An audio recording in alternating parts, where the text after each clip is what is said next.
Hello, everybody. We are back. Welcome, Surabhi. Thank you so much, Niki. It's lovely to see your face again. For those people that don't know you, do you want to just tell us a little bit about you and what you do? Absolutely. Yeah. So for those of you who don't know me yet, I am Surabhi. I am based out of India and I run a canine care practice called Luchi and Mutton's Dog Behavior and Nutrition. I do both nutrition as well as behavior consultations for dogs. And, my practice is named after two of my dogs, Luchi and Mutton. I'm a Bhags graduate, so I've spent an incredible amount of time with Sindur Pangal and the rest of the graduates from India as well. And I've been a dog parent for about 6 years now as a first-time dog parent, and I think that everything that I know today about dogs and everything that I practice has come from my learning and my relationship and my journey with them. So extremely grateful to have such incredible dogs as mentors and inspiration and teachers. Yeah, lovely. I was listening to your session again because, as I say, we recorded them a few weeks back, and I've always needed repetition of learning. Let's just say more so as I go through the decades. I think there's been a really lovely overlap of themes and the information from one speaker session to the other, and it has been really intentional. It's not just, oh gosh, the speakers are talking about the same stuff. Like there is absolutely a lot of overlap, and I think because some of this stuff is so fundamental, like it's no good just sprinkling glitter on stuff if you're not getting to the real core of it. And I think I was going back through your presentation again, because I mean, that's the beauty of what I do. Like I get to learn so much by talking to all these amazing people.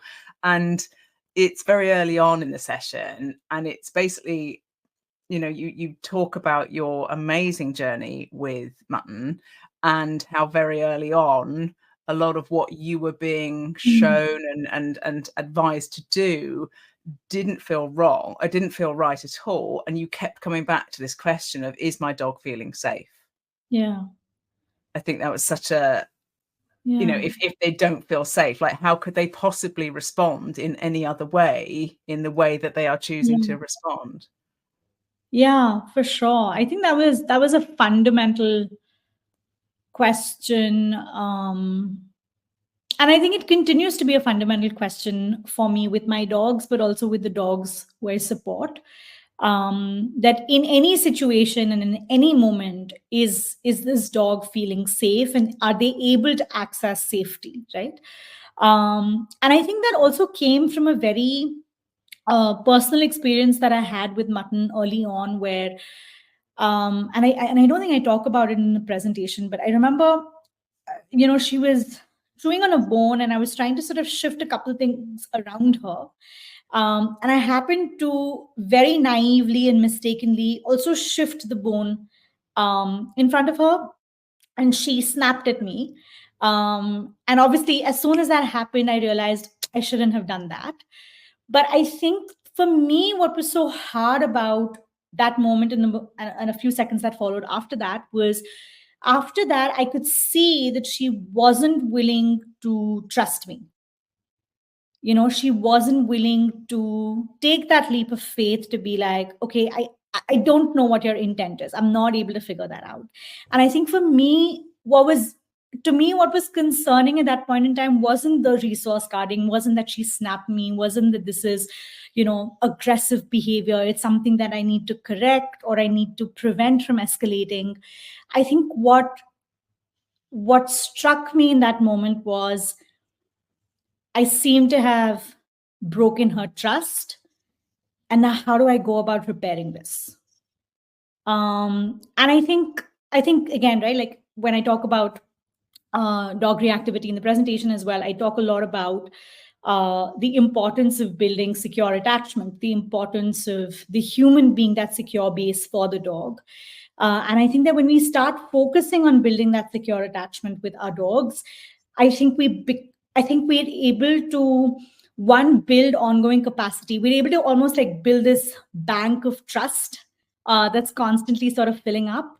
but we're also able to repair much quicker. We're also able to repair more kindly, repair more gently. We're also able to give each other like the benefit of doubt, which I don't think I had with her in the beginning of our relationship. I think, yeah, and I think it's like because at the early stages, like you've got so much to build up, and I think that it's so easy to do something like that. I mean, I think probably all of us have done things like that multiple times, maybe not making the same mistake twice, but doing the same thing. But it's so easy to do, of not being able to foresee every outcome, and something that seems so innocuous to be able to go, I'll just move that thing, I'll just do this thing, I'll just do whatever in that situation, and to not beat ourselves up when we do that, like, is so important, because like none of us are doing these things with the intention of doing something. But the more you've got money in the bank, the more you've got that bank account of relationship growing, the less impact those things. Because I don't think you can ever, well, I don't know. Do you think you can ever just kind of go, oh, well, I'll never make those, I'll never get anything wrong? I mean, I think exactly right. And I think I think about, human relationships, right? We make mistakes, we screw up, right? And we're not always perfect, and we're not always doing the right thing at all points in time, because our decisions are also influenced by our emotions and our states, and sometimes we are in places where our decision making is impacted. But I think that even in human relationships, the sign of having that kind of safe and secure attachment is that we are able to tolerate those mistakes a little bit more. We are able to discern, that this is coming from a place of genuine error versus a place of wanting to hurt someone, right? And again, I think, for a lot of the dogs that I have seen, and again, including Mutton, and this could be true for a lot of dogs who come from the shelter environment, I think they are carrying a lot of baggage, right? There is if in a lot of the cases, there is a traumatic history, there is a history of abandonment. I think that for them, especially in the initial months, something even small as innocuous as a mistake as this can feel like a big violation of trust, right? And I think to be able to distinguish that isn't so much about your mistake as well, but it's also about where their mind space is at, and how do we then build that sense of safety, and how do we build that sense of reassurance for them to be able to understand that this wasn't poorly intentioned. The intention isn't to hurt. The intention isn't to take away things. The intention isn't to punish, or the intention isn't to, offer anything but love and unconditional love and support. But I think that journey takes a little bit of time. And again, I think even in cases with reactive dogs very specifically, I think that journey of getting them to that place where they are able to sort of determine for themselves, does this feel safe, does this not feel safe, does this feel like it warrants a reaction, does it feel like it doesn't warrant a reaction? I think that process just takes some time. And that's exactly where my head was going next, is that you're talking about appropriate reaction. There's no sterile environment, there's no robotic dog, but it's about helping them to move into a space where they can find an appropriate reaction in that situation. Absolutely, because again, I think that I think we also have to I think we also have to understand that reactions aren't bad, right?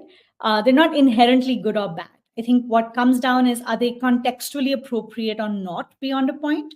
But for example, if my dog were to see something that they find threatening and they don't bark, or they don't lunge, or they don't give me that kind of reaction, that to me is worrisome, because that's telling me a little bit about what they're not able to process in the environment, right? So there is a reaction that's appropriate to certain circumstances and contexts, and then there are reactions that may not seem as appropriate. But I think that's the regulation to build out. That's the ability for them to sort of navigate through. And again, I think it's true for even us, right? We continually move in cycles of regulation and dysregulation, but the challenge occurs when we get stuck in dysregulated states for very long. And I think that's the understanding that I lend to reactivity as well, which is the idea isn't for them to be devoid of reaction. The idea isn't for them to not have these reactions. The idea is just for them to be able to move a little bit more fluidly between those states of regulation and dysregulation for themselves. Yeah, absolutely. And I mean, this wasn't something that we got into, or it wasn't in your presentation, but I know it's something that's a real core passion of yours. I'd love to hear you talk a little bit about your journey into canine nutrition and the family and the love. I've heard you talk about it with Andy before. I'd love you to just talk a little bit about your journey into how sort of canine nutrition really has formed an integral part of what you do.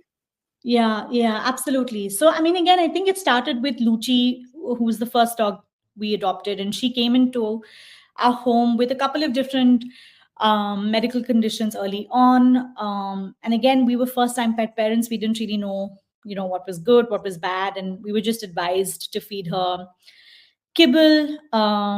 And what was really interesting was that she just refused to eat it.